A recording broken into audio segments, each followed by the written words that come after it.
just the things that are coming out of these people that are training other counselors, I mean, truly, it is just outright. They have very boldly said, if you are a conservative, you are not fit for this profession. If you are a Trump supporter, you need your license revoked. Welcome to the Reality Therapy Podcast, where the truth will set you free. Welcome. I'm here today with Dr. Dawn Irons, who is a LPC supervisor and board-certified professional Christian counselor, also author of Indoctrination: How Woke Ideology Hijacked the Counseling Profession. I'm so excited for this conversation, so welcome, Dr. Irons.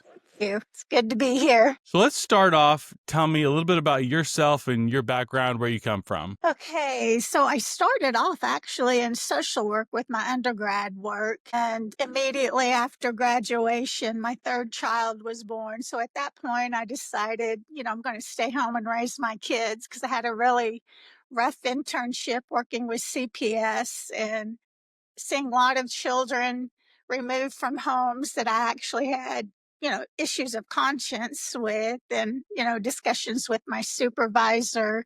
Was there not another option? This seemed to do more harm than good. And that all ended up with, I'm the supervisor. That's why I'm teaching you. And we ended up in a court case with one of our clients. And the judge had said, there's absolutely been abuse in this case, but it's been done at the hands of the state, not the parents. And if these kids are not back home by 5 p.m. tonight, you will be in jail by 5:05.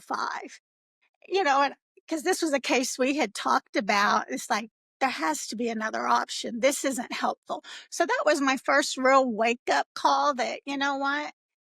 Social work and the way we were doing things was not helping. It was actually harming families. And so after I decided to stay home and raise my kids, and when I did go back to graduate school, at that point, I'm like, I'm switching gears here. We're moving from social work into counseling because that actually has the potential of helping for the longer term. And so that was kind of my shift into counseling from social work. My master's program was at a small Baptist university, and I was already braced because, I know the ethics side of this. We cannot impose our values, but you get into that ethics class where they ask, in every single master's level, doctoral level, it doesn't matter. What is the population you do not want to work with? Because you have to start processing through known biases. And at that time, my faith, I didn't, I think this is a common struggle too, don't know how to fully engage in a situation with somebody that is a polar opposite. And so I admitted at that time, my concern would be, working with same-sex couples. I don't even know where to go with that, and they're like, you're in the right class. And so that was just kind of my first opening up to that. And understanding that there's a commonality in all people. We don't have to agree on all things, and in how we work ethically, because you're going to have to, because the world is very diverse. How do you do it without compromising your own beliefs and still being able to help? Well, it turns out in over 15 years, I've never even had a request for a same-sex client. Really? Now, I have had gay clients, and that they'll be the first to tell you that is not an issue in my life that I need help with. What I need is depression or anxiety. And it's very offensive to them if I try to make sexuality the reason they're here, if they've not brought that to it's been very interesting. Go ahead. I want to harp on this for a second, because this seems like so much the opposite of what I'm getting in my education, where it's like, if you have a client from a particular identity background, especially anyone in the LGBTQ community, that fact is the most important fact of their life. That's the one thing you need to hone in on and just kind of hyper focus on this fact.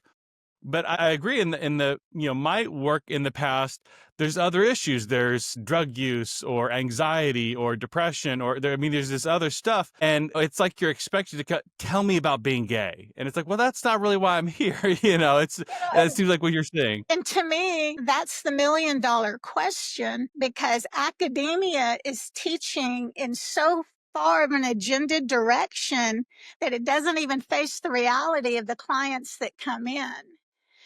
I do try to be curious and approach it with curiosity. And, they'll be the first to say, I'm not here for gay issues. I'm here because of depression or anxiety. And they put a stop to it, and I'm still trying to be culturally sensitive and aware. And they're like, not even why I'm here. And so, where academia is trying to present this as the big end all be all, that's not what I'm getting directly from my clients. And so, I mean, for me, that's a big disappointment of what I'm seeing in academia is that it is so agenda driven, but it doesn't match what I'm seeing in my office. These people are not looking at their identity as the sole. I mean, their identity to them isn't a problem. Yeah. It almost feels like they care more about theoretical people than actual people. Thank you. Yes. And it just doesn't match the reality. And also, as part of being a supervisor, one of my first speeches I give when I have my new associates in front of me is for you to be successful. You're going to have to throw away 90% of what you learned in academia at the trash can at the door because a lot of that really is the indoctrination that you're not going to see in real life. So I want to kind of get into your doctorate. Well, actually, first of all, kind of what was the big thing? You talked about going from social work to counseling. You said that's where you could make a bigger difference. What was the thing that kind of motivated you to go into this field? What kind of difference do you think you're going to make? Honestly, when I decided to go back to school, I was kind of in a life crisis of having been through 3 years of treatment, getting into remission of a chronic illness that I had battled. And it's like I had been homeschooling my kids for 8 years. And when I got too sick to do that, and we put them in school, they adjusted, they started thriving, and I'm just getting over being sick and I didn't know what to do with my life. It just did not seem like a reasonable solution to me to pull my kids out because I didn't have anything to do with my life now that I was well. And so, I mean, I really did start looking at, well, I could always go back to school, and that was for my master's. Now, when I went back for my doctorate, I had already been practicing for close to 8 to 10 years at the time I went back for my doctorate. And I don't know if there was just a big thing that I thought I could change. It really was. I want to do more than I'm doing now because it, I just felt like there was more I could know. And so going back for my doctorate, I knew because of my hearing issues, I knew clinical work at some point will come to an end for me. The illness that I have battled, ultimately, the doctor says I will be fully deaf. And so, at least with the doctorate, I could do online teaching as a backup retirement plan because at some point the clinical will come to an end. That was kind of my initial getting into the doctorate level work. But once I got into the program, again, it's that first my doctorate program was the first time I was at a secular school. I mean, my bachelor's and my master's were at small Southern Baptist colleges. And it really is kind of a little bubble there, like-minded people. Now, stepping first time ever into a secular training program, I mean, that very first class on ethics was kind of a Wizard of Oz moment of, we are not in Kansas anymore. Okay, this is a different landscape for sure. We were, that assignment comes up again, the known biases. What's the population you would struggle to work with? And this was right at the time that the Supreme Court had upheld the Colorado cake bakers case to say that that was not discrimination. It was, a conscience right, because he baked graduation cakes, birthday cakes for this couple. He drew a line when it came to a wedding cake. And so that was upheld by the Supreme Court. And so in our class discussion, I said, my struggle would be same-sex couples. And now, when I see that the Supreme Court is upholding this might actually have implications for the counseling profession. And, one of the classmates just went off on me, and she told the whole class that she had reported me to the ACA ethics board. And I'm freaking out. I'm like, wait, this is a class discussion. And she never came to me privately to say, hey, have you really thought this through? No, it was a public blast on a discussion board. And that's where I learned real quick. The ACA has zero power, zero authority unless you're a member. And never been a member. They have no authority over my land. The state of Texas rejects the ACA Code of Ethics as a whole, and they have their own LPC Code of Ethics that has nothing to do with the ACA. That is good. I'm also in Texas. I'm a fellow Texan as well. So that's good to know. In my textbooks and my professors in grad school, it's kind of interesting because this LGBTQ issue is like in its own category, it feels like. It's like this is how we treat all these other issues, but this one is kind of holy and sacred in a sense. And kind of what I'm being taught is that you can refer out for almost any reason. If you don't want to see men, if you don't want to see schizophrenics, people with addiction, you can refer out for almost any reason, but you can't refer out for LGBTQ issues. You must be an expert and you must take all clients with those issues, period. And they've talked about a number of cases where people have lost their licenses for trying to refer out, like same-sex couples, for instance. And you had an interesting comment on that in your book. Can you tell me about that? Which one are you referring to? I think there was a few cases, though. I believe. I'm sorry. That's okay. I Where mean, that there have been several. I mean, if I knew specifically which one you were talking about, I could answer better. Do you remember more about it? I think it was like the licensing board had tried to revoke someone's license, and then it later got overturned, I believe. Which case? I wish you had. I don't even have my book with me. I'm so Sorry. sorry. We can skip that one for I now. We can come back apologize. to that. No worries, no worries. So tell me a little bit about your thesis. You had a lot of roadblocks during your doctorate writing your thesis. Can you tell me about that? Well, it started out good. I had my first committee, and I was kind of nervous about selecting a committee because I already knew at a secular university my topic would be somewhat controversial because I was looking at the time, the K-CREP standard was that worldview must be incorporated into the curriculum as a national standard. I was finding all different kinds of worldview issues, none of them specifically related to faith. And faith is the one world issue that clients say is the most important or salient to them, even above sexuality or ethnic skin color. And so I kept looking for, well, where are the competencies about this? Because this is one of the most important issues for the clients. And I just wasn't finding it anywhere. And so at that point, I was looking at it just from a competency stand. And the more I kept finding, I was finding or looking for reasons, why are we not doing this? And the more research that I kept finding was showing that professors themselves had a bias, and it was one of the roadblocks. They were feeling that religion and counseling were polar opposites. They had no place. There was no compatibility. And yet the national standards say we have to address worldview issues. So if the national standard says that, your opinion of whether it relates or not is irrelevant. And so I just kept going. So ultimately ended up looking at, okay, so basically I use the ACA Code of Ethics as the rope to hang them on their own ethics because so much of my goodness, between their Code of Ethics, their liberty and justice for all statement,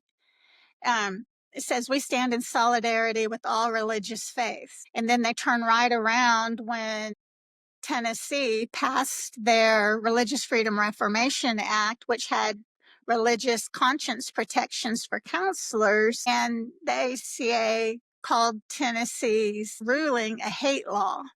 It's like, where's the solidarity? Not feeling it. And so I just kind of and show the duplicity of all of their statements regarding faith in particular. So when I picked my first committee, it was important for me that I at least knew that one of them was a believer and could at least understand where I'm coming from.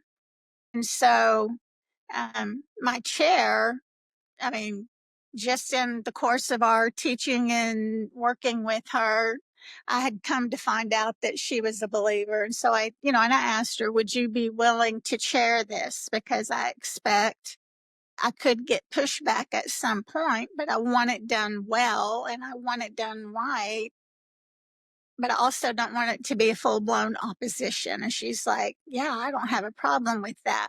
The problem came with my methodologist. And I had a really good experience with her in her classes. And I mean, I am not a math person, so I thought I was going to struggle all the way through, the quantitative bivariate statistics classes. And the way she taught, I understood it. And so I thought, you're the person I need to do, to walk me through my methodology. But it became real evident once I got those two paired together as I started working on my prospectus. The chair, she's like, Dawn, I would have approved this in the second week of the semester. The methodologist kept kicking it back to me, and we have an 11-week semester there. And by week 10, she had not approved anything, whereas the chair said she would have approved it in week 2. So I started trying to figure out what specifically is the drawback here. And then she'd asked me to call her and, try to hammer out how we can get past this. And she kind of dropped the gauntlet and said, oh, the big thing is, how is this going to affect the LGBT community?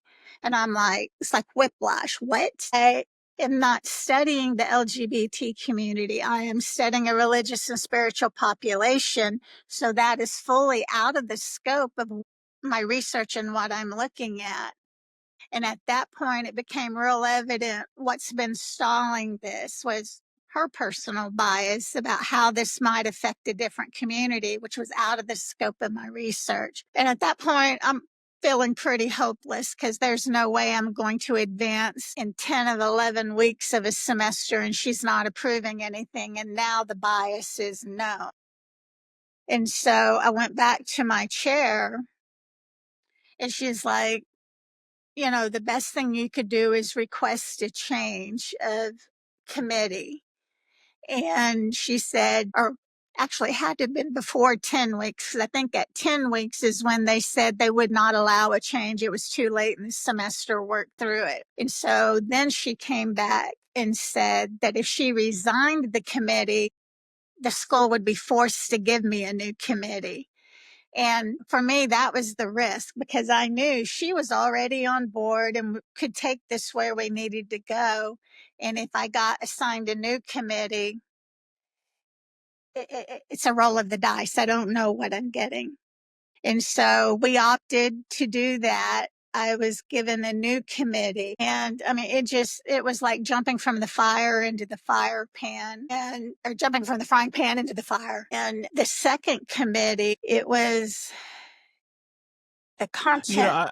Sorry. I wanted to say, what this feels like. Again, I'm only at the master's level. I've never done like doctoral level research, but from what I understand, looking at, I'm not sure if you're familiar with James Lindsay, Helen Pluckrose, and Peter Boghossian with the grievance studies hoax. But yeah, they put out this research, just very sloppy methodology on purpose to see if it looks like social justice, you'll publish it. A bunch of this stuff got published, right? I've heard about And this. it seems like if you have a social justice message, the methodology standard is down here. But if you're questioning that in any way, even kind of this somewhat unrelated way, trying to study faith, your standards are now way up here, right? Is that what it feels like? Yeah, absolutely. I mean, if I had had, transing kids in elementary school, it'd have been published, Yeah. you know, but You don't need any methodology. there's still something about the scientific process that's important. And what I found particularly interesting with my study is that, I mean, truly empirical evidence is just a study until it's replicated. And so I had found a 2018 study with Giordano and her colleagues that had looked at, it was right after the 2016 election. And so their article came out in 2018. So 2 years into Trump's first term, they were assessing psychological safety and appreciation of differences in um, training programs, and they were finding that religious discrimination and political discrimination was pretty prevalent, that students were having to self-censor themselves for fear of retribution from professors and peers, and they could not be authentically who they are or let anybody know their deeper selves because they felt they would be ostracized from the program because of the ideology. And so I'm like, that's telling. And so I wonder if that really holds up. Is that accurate? Can that be replicated? Because, the schools are all saying, oh, no, there's no religious discrimination. There's no political discrimination. We have a code of ethics. You can't do that. And I'm like, yeah, but. And so my entire study was a replication of what they had did. And ironically enough, so she hit the 2016 election and her study came out in 2018. So that midterm, she was able to look at that. And then my study came out in 22, so 2 years after the 2020 election. And I thought that was that was fluke. That just happened to be the way the calendar fell and when I was doing my research. But I mean, I did the same methodology, the same sampling, but where mine was different was that I was focusing specifically on conservative Christian counseling students that also had conservative political views in a secular setting. Hers was everybody ollie ollie oxen free. What are we looking at? And so I tried to narrow it down to what is happening with this population on these issues. Same methodology, the hierarchical regression. My results matched hers, except that mine showed where hers was showing more of a religious discrimination and political was starting to rise. Mine had those reversed where, yes, there is a religious discrimination, but the political issues are going off the chart. Do you think that was a time issue between 2016 and 2022? You think that was a issue of time when the public consciousness kind of started to change in that way? I think the 2020 election, I mean, half the country felt that election was stolen. We saw very much a rise in left-leaning ideology, and I think there was just such a backlash, especially in counselor training programs, because, yes, there is very much going to be a heavier tilt to liberal students, liberal professors, but it's staggering in terms of there's 20 liberal professors to one conservative professor in academia. And so you're already getting that personal bias that comes into the program. But I think the difference between Trump's first term, Biden's term, and then the whole controversy of whether it was stolen, not stolen, and media just kind of, it's like the world set on fire. And I think that's where it really started to see that political disparity polarize in huge ways. I've talked to a number of people. I just had Leslie Elliott Boyce on my podcast, and she said one of her professors told her, "We are not trying to give counseling services to the Trump supporter." And I've seen like a similar attitude in my program where it's like no one said it overtly out loud that way, but when you bring up this kind of stuff, it's like, why would we want to cater? Those are not our people. Like, why would you? That's not the kind of person you'd want in your office. That's kind of icky. And it seems like pretty pervasive, this like anti-conservative, especially anti-Trump supporter mentality in the counseling profession. Can you tell me what you're seeing there? As a supervisor, it baffles me to be in professional supervisor groups. And just the things that are coming out of these people that are training other counselors. Truly, it is just outright. They have very boldly said, you know, I mean, quote, if you are a conservative, you are not fit for this profession. If you are a Trump supporter, you need your license revoked. And so I'm like, what? Let's just go basic America history and Constitution. There is no litmus test for a political ideology to hold a job in America. That just doesn't happen. And again, I think it goes back to like the ACA Code of Ethics. That was my whole strategy, to hang them with their own rope, because you can't say you stand in solidarity with all religious faiths. And even in their definitions of multicultural counseling, political identity is a protected identity of multicultural competency. And then to turn around and say you refuse to work with clients of a conservative persuasion, you violated your own code of ethics. Now, what I expect is going to happen, because 2014 was the last time the ACA updated their ethic codes, and they usually do it about every 10 years. So here we are 11 years later. I suspect that when they do update that code of ethics, political identity will be removed, because that's just where we're heading in terms of how the social justice is perceiving these things. I expect that they will remove that protection from that code of ethics. And the thing what most people don't know about the ACA and the code of ethics is that out of 50 states and the two jurisdictions of Puerto Rico and Washington, D.C., 33 states have rejected the ACA Code of Ethics in favor of their own state code. And of those 33 states, the vast majority of them have also further adopted the Religious Freedom Reformation Act protections for conscience, so that counselors of faith don't have to violate their conscience in order to provide services. And so, a referral based on not violating your conscience in Texas is acceptable and protected by law. And go ahead.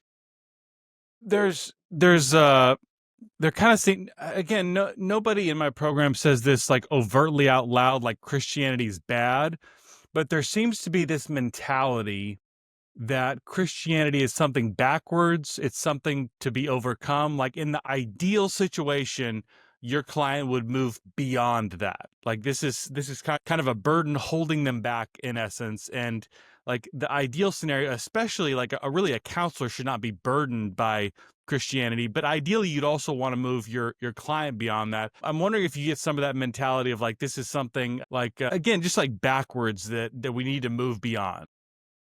It's very prevalent. I see it. And again, that kind of where I goes back to hang them with their own rope.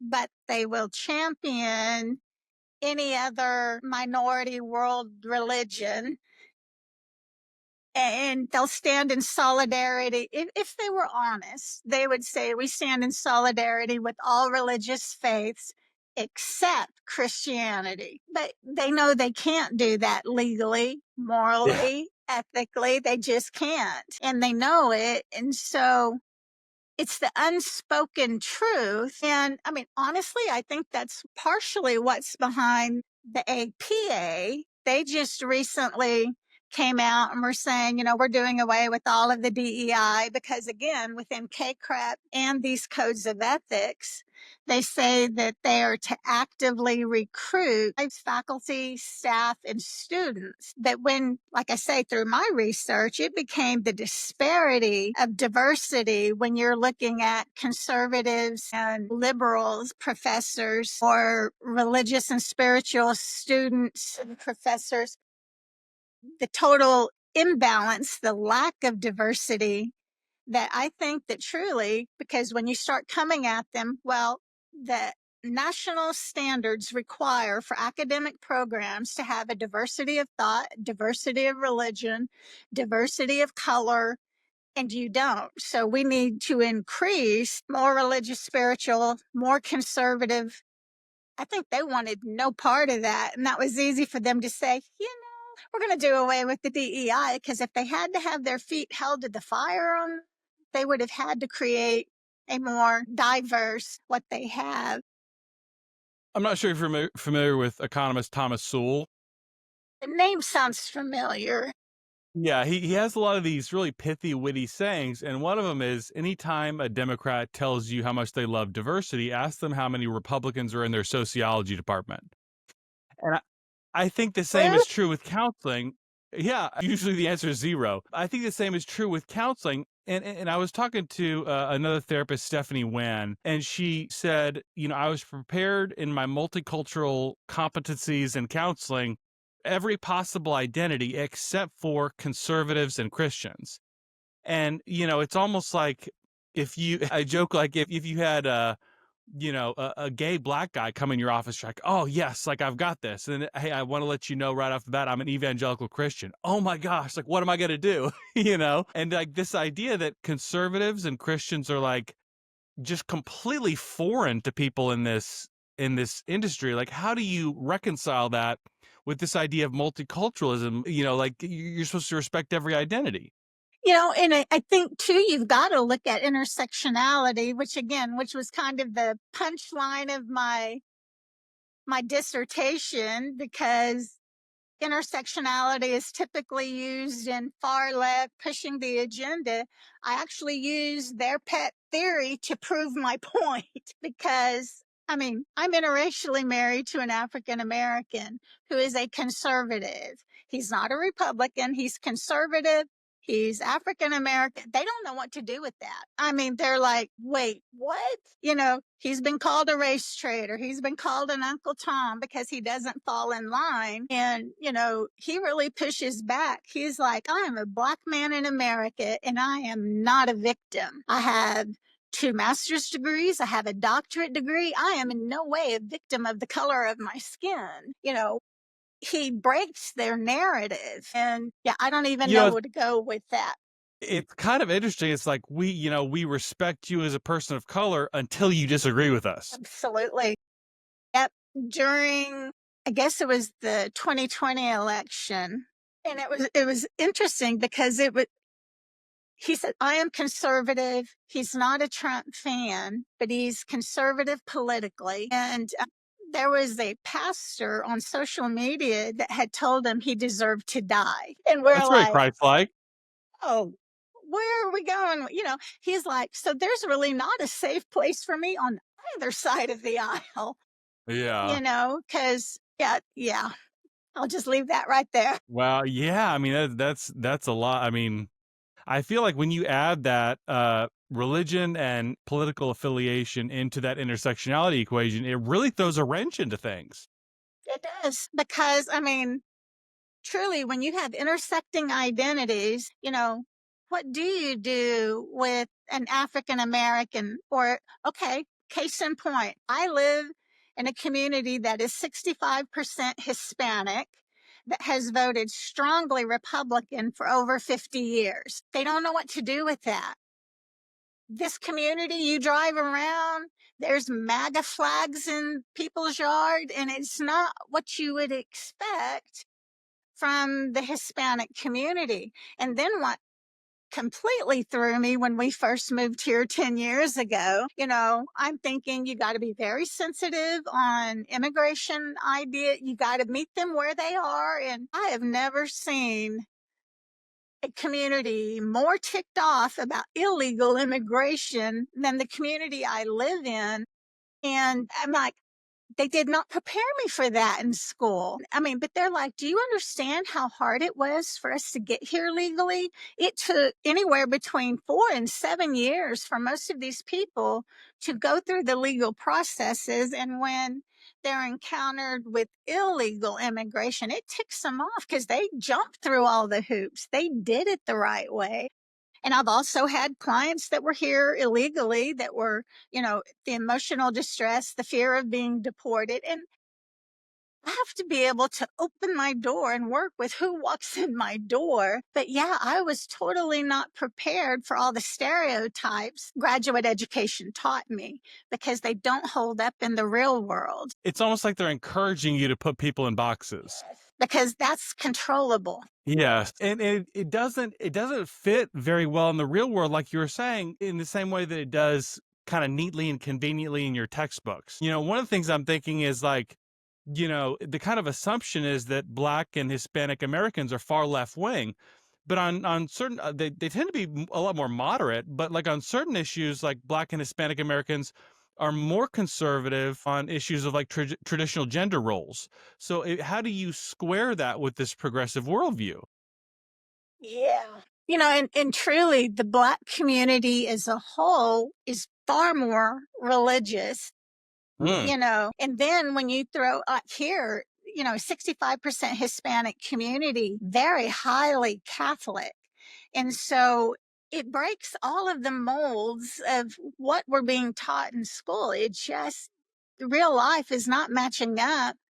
I mean, seriously, the federal funding that has gone to fund and student loans to pay for this education that is not usable in the real world, that should be looked at. Wow. Yeah. So I want you to kind of close out the story of what happened in your doctorate and with your thesis. How did that situation resolve? Okay, so I ended up, when I was pushing back with that second committee, they said I was having dispositional issues because I kept holding them to the handbook that says when I turn in a draft, you have to have it back within 2 weeks of feedback.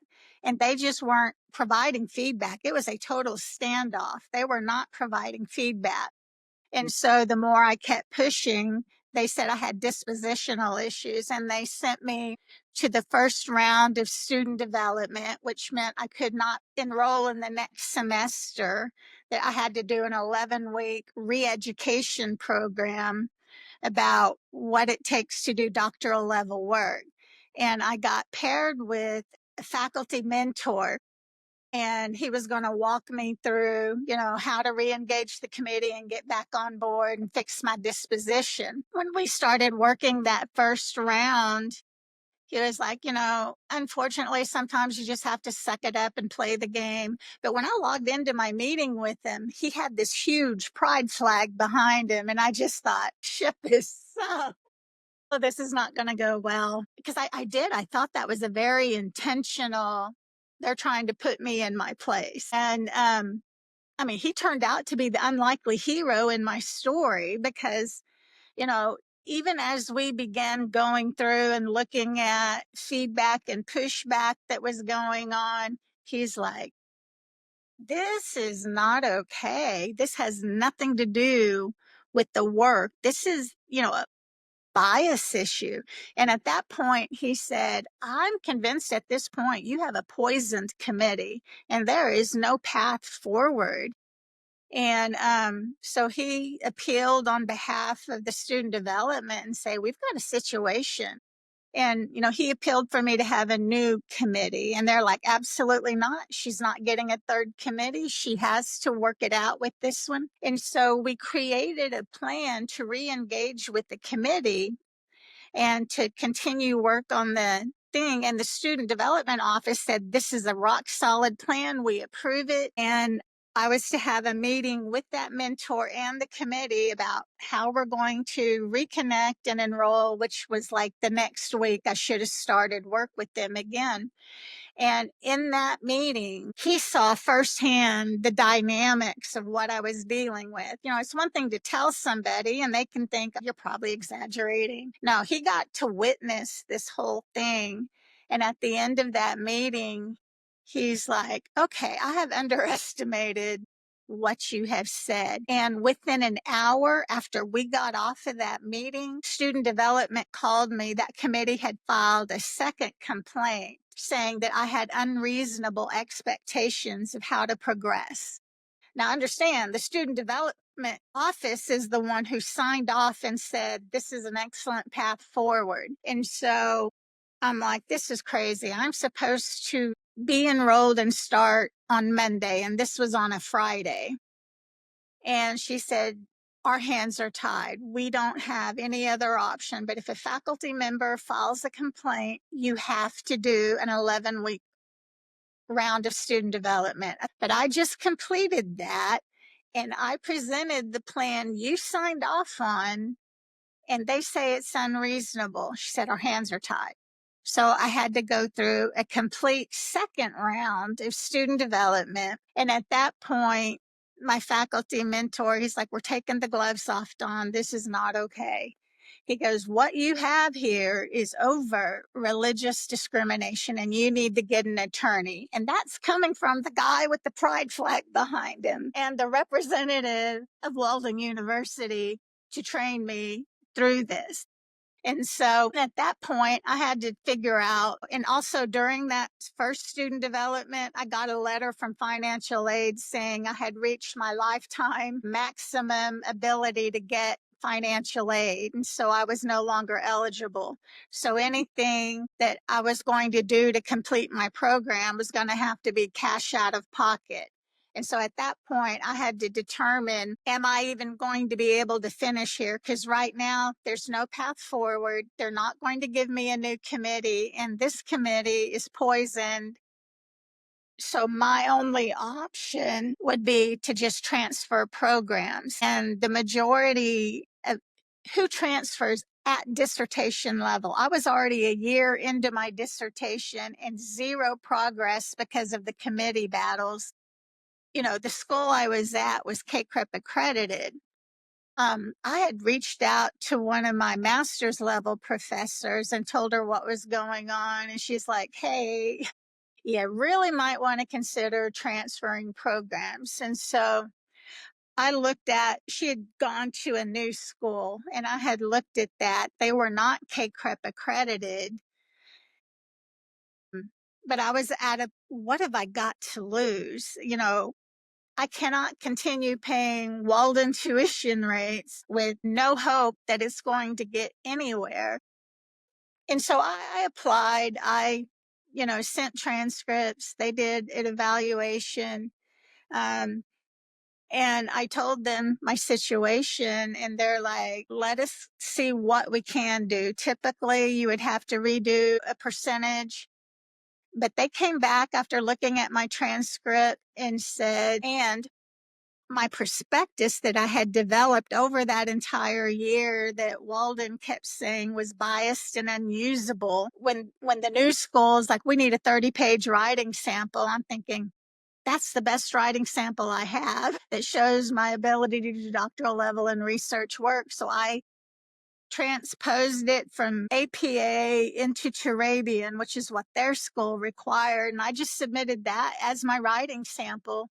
And they came back to me and said, you are accepted into the program. You get a 50% tuition scholarship, and we accept your writing sample as an approved, move on to your proposal. And I'm like, wait, what? But in that transition, even though I am 100% K-CREP trained in all of my coursework, and they accepted all of my coursework with no additional classes needed. They said, start your dissertation, carry on. And so I lost nothing except the K-CREP accreditation in that transfer. I was able to finish my entire dissertation in 2 terms and graduate. That's pretty fast, isn't it?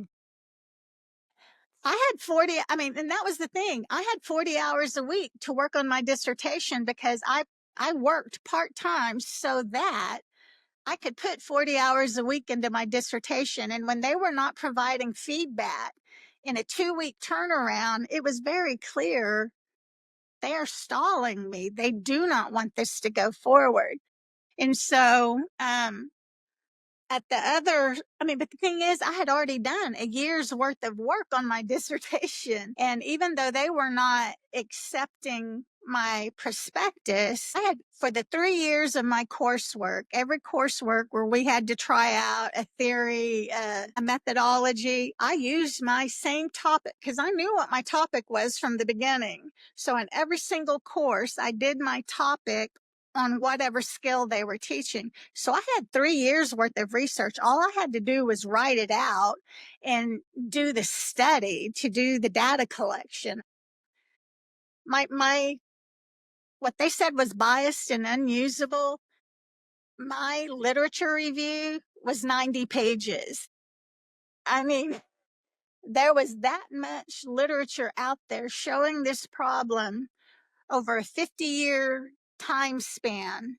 And so was 2 semesters fast? I don't know, because I'd already had 3 years of preparation, a year's worth of putting together my prospectus. And then finally, they're like, the dam is open now, go. And I did, because at that point, I just had to start my data collection, crunch the numbers, do the results, and write the result. Everything else was already done. How was it received after it was published? Say that again? How was it received? How was your work received after it was published? Goodness. I mean, people started coming out of the woodwork. Hey, can we interview you? The American Association of Christian Counselors, we need you to come speak to our organization because they have a whole ethics and advocacy division. And they've been working with people that have gone through these experiences. And so then, I mean, I graduated in the summer of 22. That fall, I was speaking at the AACC convention in Dallas. And the next year in Tennessee, I mean, it just immediately took traction. A lot of podcast interviews. And then finally, when I get to writing the book, it is just making it a more user-friendly version of my 200-page, dissertation, and then adding, real life stories to it of what people experienced. And so it's been kind of nonstop. So I want to get to the writing of the book, and first of all, I want to thank you personally from the bottom of my heart. As I said, I think before we started recording, me being in grad school and not knowing anybody else who thinks this way, you feel really isolated, and you're like, "Am I the crazy one? Is there something wrong with me?" And finding your book, I was with my family when I started reading your book. I was like, "She gets it. She gets it. She understands." But I want to, kind of thumb through this and see if you can see this on. I don't know if it's. I mean, just like every page has Wow. tons of highlights on it. I mean, there's tons of highlights because everything just is resonating with me. And I just love how you just illuminate this issue so well. And I want you to talk to me a little bit about the writing of the book and how that came together. It was the best therapy ever. And because at that point I'd had 5 years, 3 years of the coursework, a year of the student development, and then my last year of actually putting it all together. I mean, I lived and breathed the research of it in addition to actually living the experience, which, I could never have known I was going to be living the very thing I was writing about when I chose my topic. But taking it from, academia, dissertation, technical writing into a book that you can put into a student's hand, a consumer's hand, a counselor's hand. I mean, it was therapeutic because it's like, this is the reality that we are living in as people of faith or conservative politics. This is the reality we face in these institutions that have national accrediting standards that says worldview, and discrimination cannot be a part of it, yet so very evidently is. I don't know where it all ends. I really do. To me, it's like the book is you're standing on the start line and the runner's pistol has sounded and you're off. And to know that there are students in your position, go on, do your doctoral work and take those call to research and keep running.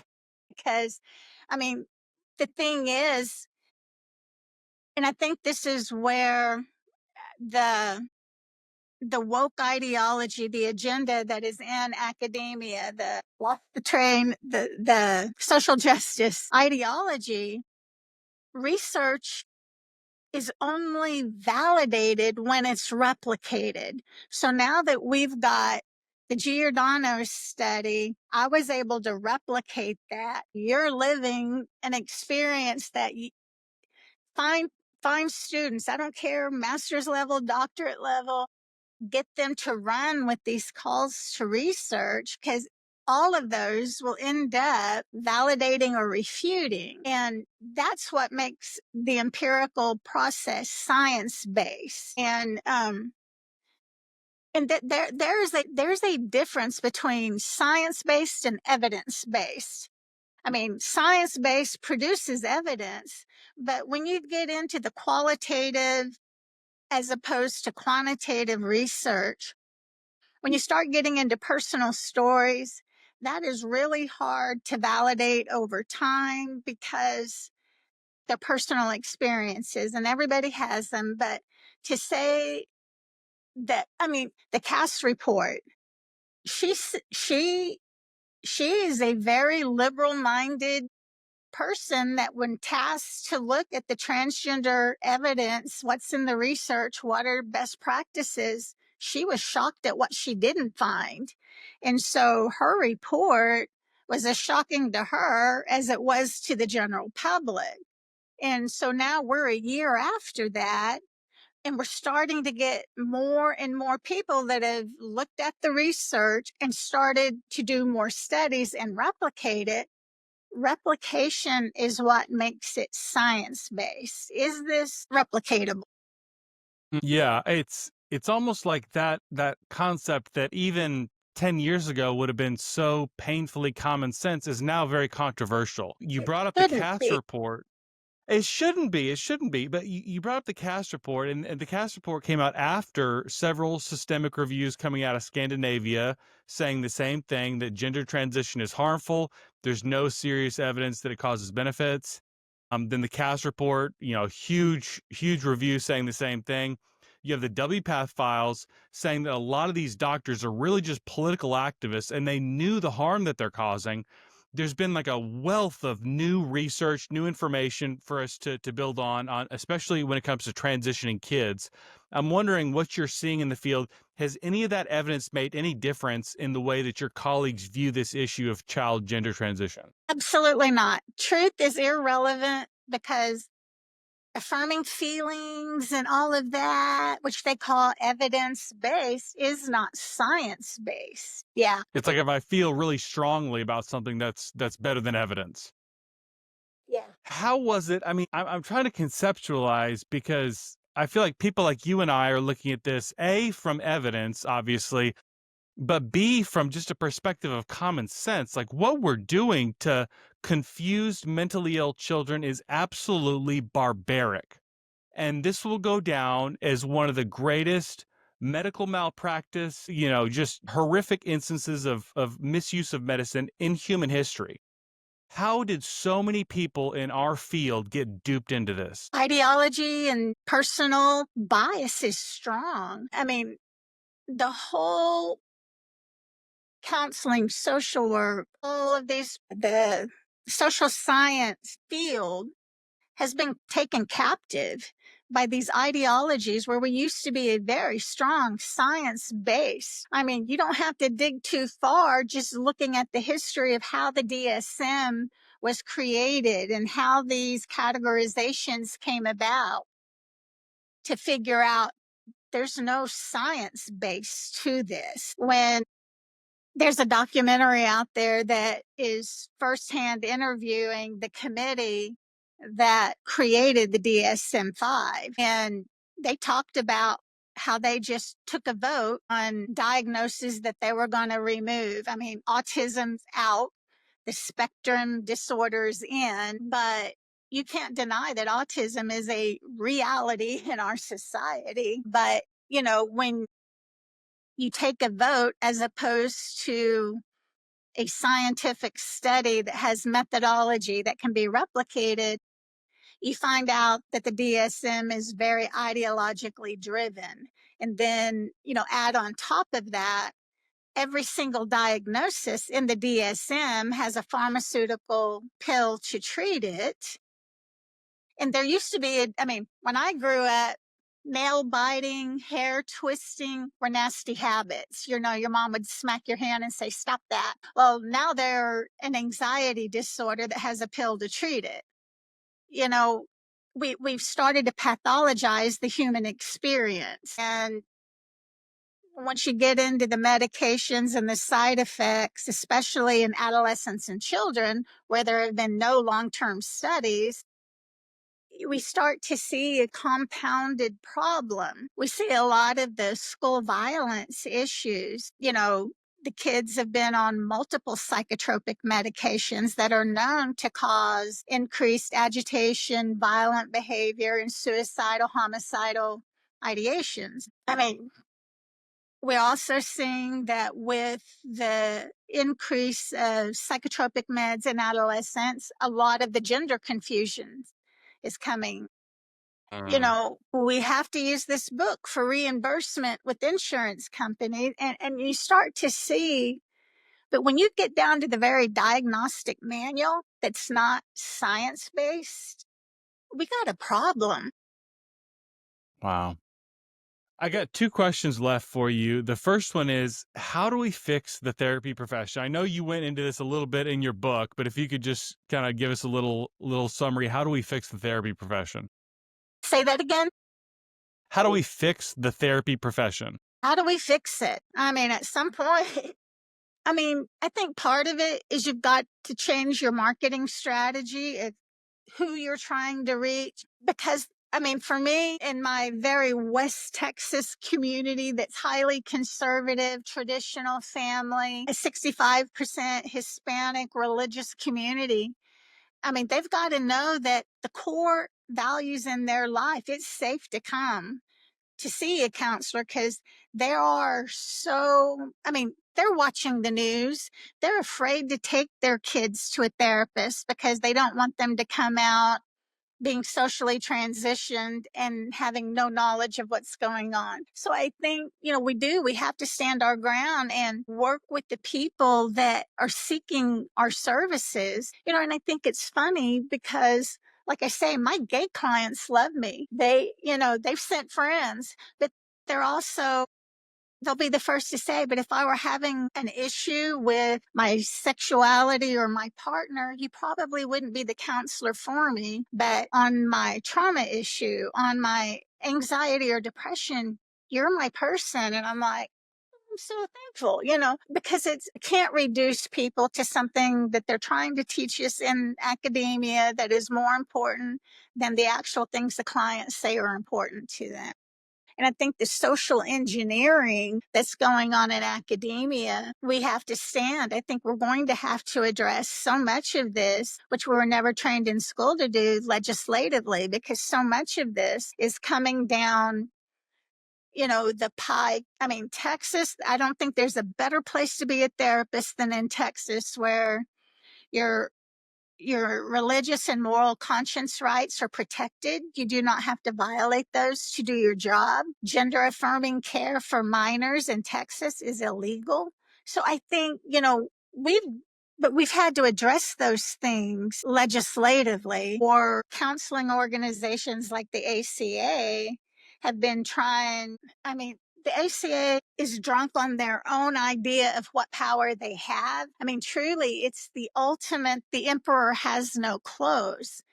33 out of 52 do not even, have outwardly rejected the ACA code. Yet they try to present themselves as being the official national voice for the whole counseling profession. not just their members. And I'm like, well, that's an overstep, because now you got state laws to deal with, and a state law is going to trump your professional organization every single time. How do we fix this? I mean, I think we do have to vocally stand up and say the ACA does not represent me. My state laws protect me. 33, more than half of the states in the United States have rejected the ACA Code of Ethics. So I think we just have to keep standing up and pushing back. And I do think at some point, I mean, it may come down to we actually have to start making board complaints against licensings, because you cannot, I mean, I learned at my Christian school, you can't turn away a gay client. You just can't. You've got to learn. You've got to learn the culture. You've got to learn to respect them and meet them where they are. At the same time, they can say, I refuse to treat, Republicans or conservatives. I refuse to even let them make an appointment. They're not different issues, and when we start to see that, that's an overt discrimination and violation of state laws. And I think we're going to have to start making board complaints against licensing for unethical and illegal conduct. I love that answer. My final question is, when you kind of take a step back and look at society more broadly, what is one issue that we're not talking about enough that we should be talking about more? Family. I mean, I think really the whole core of society comes back to, traditional nuclear family, that fathers matter, mothers matter, parental rights over their own children. When you get so much of the social transitioning happening, in the public school system with the social emotional learning programs and the comprehensive sex education, I mean, we're seeing the absolute social contagion that almost always emerges in junior high school. And when you look at just, the psychosocial stages of development, that whole age, 11 to 19 is the identity versus confusion stage, which is perfectly normal, healthy development. But when you get agenda driven, curriculums saying, in kindergarten, part of the curriculum is reading Heather Has Two Mommies, or, all of these gender ideology books where there's no such thing as a transgender child until somebody tells them, maybe you're a boy, maybe you're a girl. Well, we are creating a mental health crisis. And I think we got to start focusing back on the families and the parents. You have legitimate legal rights to protect and raise your child. Don't let a school district tell you what they need to know about sex. You can, and I don't think a lot of families know that they can opt out of these programs. And I just don't think we're talking enough to families about, these are your children. The schools may say something, but ultimately at the end of the day, you have legal rights and authority over these kids to push back. Yeah. I love that. Yeah, that's a great answer. Thank you so much. Well, Dr. Dawn Irons, thank you so much for joining me. Make sure to get her book if you're interested in religious or political. I appreciate it.